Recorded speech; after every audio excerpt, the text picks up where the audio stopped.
Já voltamos com o seu estilo de vida e estamos conversando sobre apendicite. Estamos descobrindo muitas coisas relacionadas ao nosso apêndice e estamos ficando até um pouco assustados por causa disso, né, doutor? Mas em relação a quando, por exemplo, a pessoa está com quadro de apendicite, talvez não saiba, ou então acha que é outra coisa, diagnosticou errado, ou não diagnosticou ainda, e aí o apêndice explodiu. O que significa a explosão do apêndice? Então, Isabelle, quando a doença não é diagnosticada e tratada, porque a apendicite é assim, uma vez feito o diagnóstico, não há que se procrastinar o tratamento. Qual é o tratamento da apendicite? Cirúrgico, não tem outro. Existem alguns trabalhos na literatura americana em que as apendicites em fase inicial são tratadas com antibiótico terapia, e isso causou um rebuliço muito grande no meio médico, porque se ficou com medo de que os pacientes não fossem operados. A apendicite é uma doença cirúrgica. Então, se o diagnóstico não é feito em tempo e o paciente não é tratado adequadamente, qual é a evolução habitual? É a ruptura.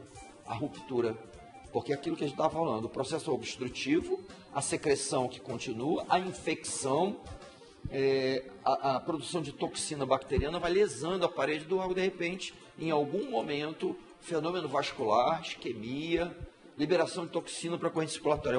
A fisiopatologia ela fica complexa, ela fica multifatorial. E um dos fatores é a ruptura, com o extravasamento daquele material para o peritônio. E o peritônio, como a gente sabe, é uma membrana altamente absortiva. Ele é muito vascularizado e tem uma capacidade de absorção muito grande. Tanto que ele é usado para abordar o paciente com insuficiência renal. A diálise peritoneal é baseada nesse princípio fisiológico do peritônio. Muito vascularizado, é uma membrana de troca. Então, quando aquela secreção purulenta, aquele material infectado, contaminado, cai no peritônio, aquilo é imediatamente absorvido para a corrente circulatória e aí vai ocasionar lesões à distância. Lesão hepática, lesão cardíaca, cardiopatia tóxica por bacteremia, e aí nós já não estamos mais com quadro de apendicite, nós estamos com quadro de sepse grave decorrente de uma apendicite não diagnosticada e não tratada. Exatamente o que o pessoal chama de explodiu, rompeu, é a ruptura. É um quadro clínico que vem borderline, vem com febre, com dor, de repente o paciente afunda, entra em alteração do nível de consciência, hipotensão, choque, peritonite, aí não é mais dor localizada na fossa ilíaca direita, é uma dor difusa e um abdômen, como a Luciana perguntou no começo, um abdômen duro, que a gente chama de abdômen tábua. Aí é um quadro muito grave, muito mais grave, que ainda continua sendo de abordagem cirúrgica. E nesse caso pode levar à morte. Com certeza. Esse modelo que a gente conversou aqui é a evolução normal de pacientes que chegam até o óbito por apendicite aguda e que a gente ainda continua tendo e recebendo nas nossas emergências, principalmente paciente vindo do interior.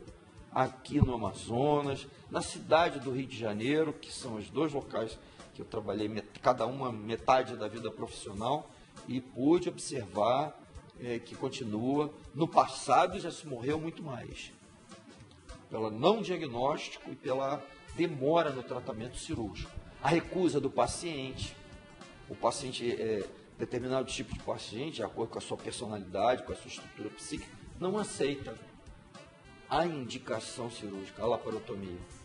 Doutor, mas eu estou só com uma dorzinha aqui, só vai abrir minha barriga. É que na realidade é difícil de você aceitar, né? Que você vai ao médico esperando tomar um analgésico e o máximo que você espera é uma injeção e mesmo assim vai torcendo, que é para não ter que tomar essa injeção, que não, um remedinho de pirona que ele vai me dar ali vai resolver. E aí de repente você precisa operar. Olá, você tem apendicite, vamos operá-lo. Você sai amanhã do hospital já sem uma parte do seu corpo. Como assim, gente? O que está acontecendo? É um trauma para o paciente, é um trauma para a família e essa repercussão individual vai depender do perfil psicológico de cada um. Tem aquele paciente que não tem problema nenhum e tem o paciente que não aceita e vai embora para casa.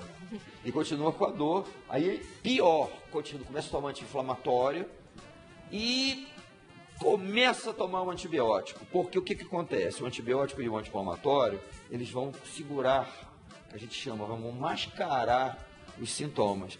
Porém, o processo inflamatório infeccioso continua ativo. E aí o antibiótico passa uma semana, a gente vê isso na emergência.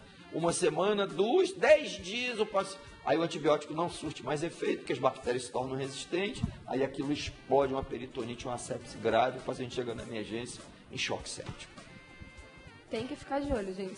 E não pode também desconsiderar aquilo que dizem, né? Exatamente. E só a título de esclarecimento para a comunidade, né? A gente tem um grupo de profissionais aqui em Manaus, na cidade, que são os cirurgiões da emergência. Não existe, prestem atenção todos, não existem profissionais mais capacitados e qualificados do que o cirurgião geral que trabalha no pronto-socorro. 28 de agosto, João Lúcio, Platão Araújo.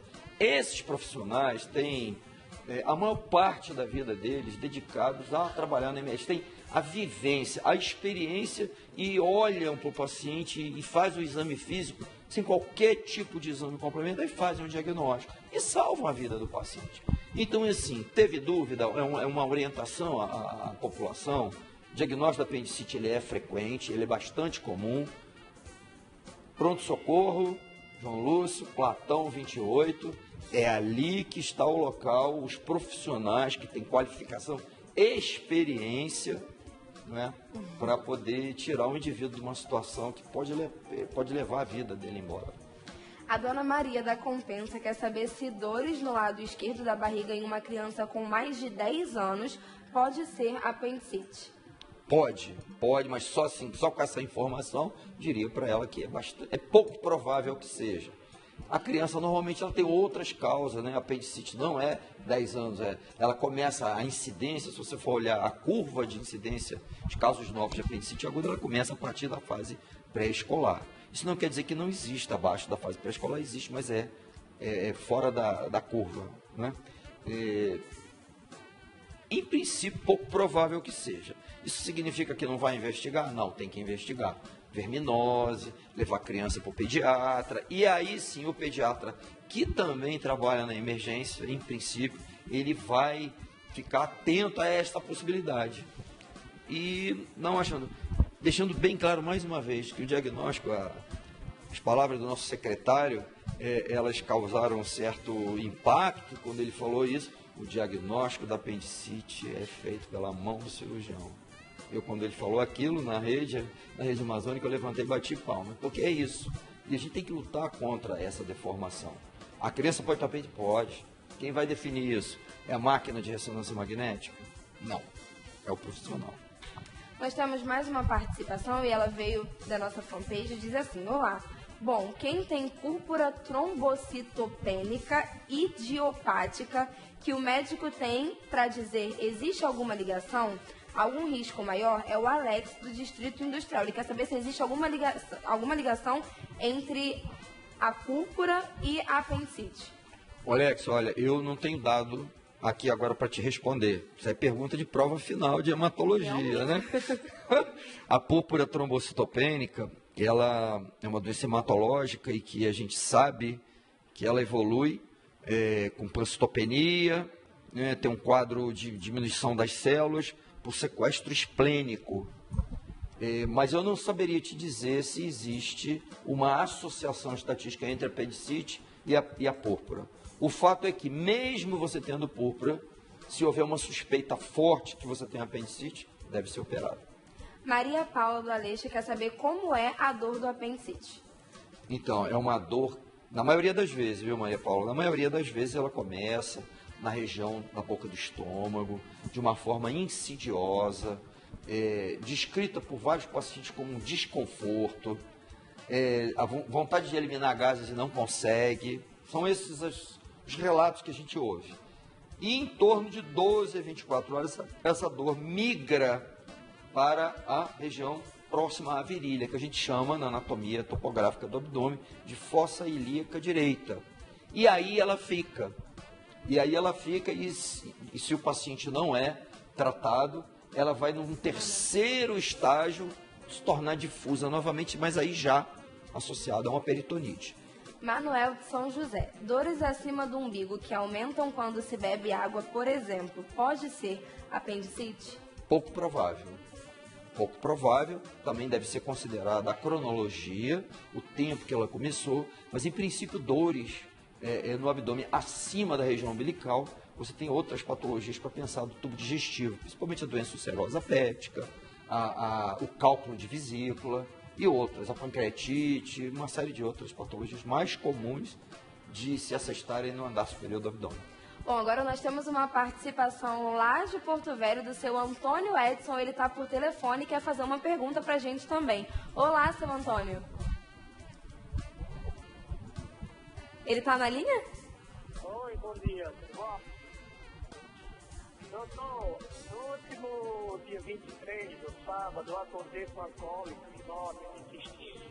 No final da noite eu fui num hospital particular aqui, e um cirurgião de plantão, e ele pediu a ultrassom para ver se realmente era apendicite, não é? E foi detectado que era realmente. Olá, seu Antônio, nós precisamos que o senhor, repita no só o início da por pergunta. volta de 1h da manhã. Nós precisamos que o senhor repita a sua Para pergunta, uma cirurgia por favor. marcada para 1h, 1h30, e não sei o que deu errado, o que deu. Alô, seu Aí Antônio? migrou a anestesia local para anestesia geral. A cirurgia durou 4 horas, acordei entubado na UTI no dia seguinte. Eu te pergunto, o que pode ter dado errado? O que aconteceu? Eu corri risco de morrer nessa cirurgia? Ele quer saber se a cirurgia que realizaram nele foi uma cirurgia saudável, uma cirurgia correta, ou se ele correu riscos durante essa cirurgia. Só que a gente perdeu um pouquinho do processo dele, né? Do início e do fim. Ele ainda tá na linha? Seu Antônio, o senhor pode repetir pra gente como que iniciou sua cirurgia? Seu Antônio? Olha, ele aplicou anestesia, aquela na coluna, só que eu sentia muitas dores durante a cirurgia. Aí a anestesista aplicou a cirurgia geral. E aí eu não sei o que deu errado, né? Eu sei que eu fiquei 2 dias na UTI, entubado, com a sonda que eu ainda estou usando até hoje, né, na bexiga, né? E ainda estou em casa me recuperando. Agora nós conseguimos entender. O doutor vai responder o senhor agora, tá? Seu Antônio, é o seguinte, existem formas de apendicite, como eu falei, que fogem daquele padrão habitual. E essas formas mais atípicas, elas são verificadas justamente na criança e no indivíduo mais idoso. Existem algumas que eu não falei aqui, né, algumas patologias associadas à apendicite. Né, uma delas é o tumor do intestino do lado direito. O cirurgião, às vezes, ele planeja, ele tem uma concepção diagnóstica inicial, e quando o paciente é laparotomizado, aquilo que ele acha não foi o que ele estimava que fosse, e aí por isso o procedimento se torna mais complexo, porque o procedimento da apendicectomia clássica, simples, convencional, ele é bastante tranquilo sim, dentro dos princípios de técnica. O advento da videolaparoscopia tornou isso aí a diminuir o tamanho da incisão. Então, a apendicite, em fase inicial, o tratamento dela, considerando os aspectos estatísticos de complicações e mortalidade, ela é bem tranquila. Eu poderia dizer, não existe cirurgia sem mortalidade. Se você pegar 100 pacientes com apendicite, você vai ter uma taxa de mortalidade menor do que 1%, mas vai ter, tá certo? Não existe procedimento cirúrgico isento de risco, porque você vai fazer uma anestesia, você vai induzir um coma nesse paciente, vai abrir a barriga do paciente, vai aplicar uma técnica cirúrgica, vai retirar um pedaço do órgão, vai reconstituir. Então, todos esses passos estão, o somatório deles, que consiste no procedimento cirúrgico, estão passíveis de complicações.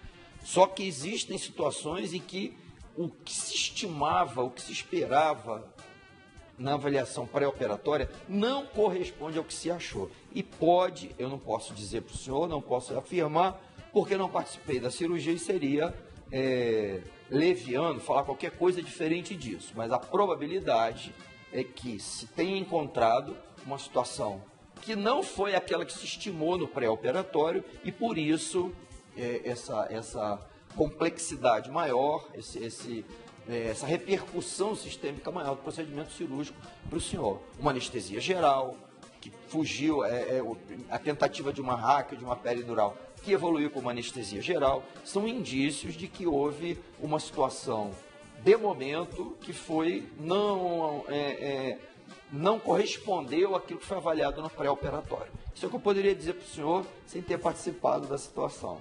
Muito obrigada pela sua participação, seu Antônio. Eu espero que a gente tenha respondido a sua pergunta. O Israel Alencar também tem uma pergunta. Ele quer saber se por exame de sangue pode-se confirmar que a criança tem apendicite. Não, isoladamente não. O exame de sangue ele é um dos elementos que vão entrar no julgamento clínico, entendeu? O diagnóstico da apendicite é um julgamento clínico. O cirurgião decide, como um juiz. O juiz ele pega todo o processo, avalia tudo que foi levantado, defesa, promotoria, e aí ele decide. O cirurgião faz a mesma coisa, só que num breve espaço de tempo. E ele não vai diagnosticar uma doença inflamatória inferior só com um hemograma. É interessante porque a gente acredita que o exame de sangue resolve tudo, né? Tudo que a gente sempre resolveu, que a gente tem para descobrir ou o que a gente quer saber, vamos para o exame de sangue que está tudo certo. Esse é o grande... Eu te diria, Isabel, que esse é o grande problema do ser humano, né? Você confiar em outro ser humano e transmitir para esse outro indivíduo a outorga ou a autonomia de decidir a tua vida. Porque na realidade é isso que acontece. Você vai deixar o profissional te induzir um coma, abrir sua barriga, tirar o apêndice, acreditar no que ele está falando.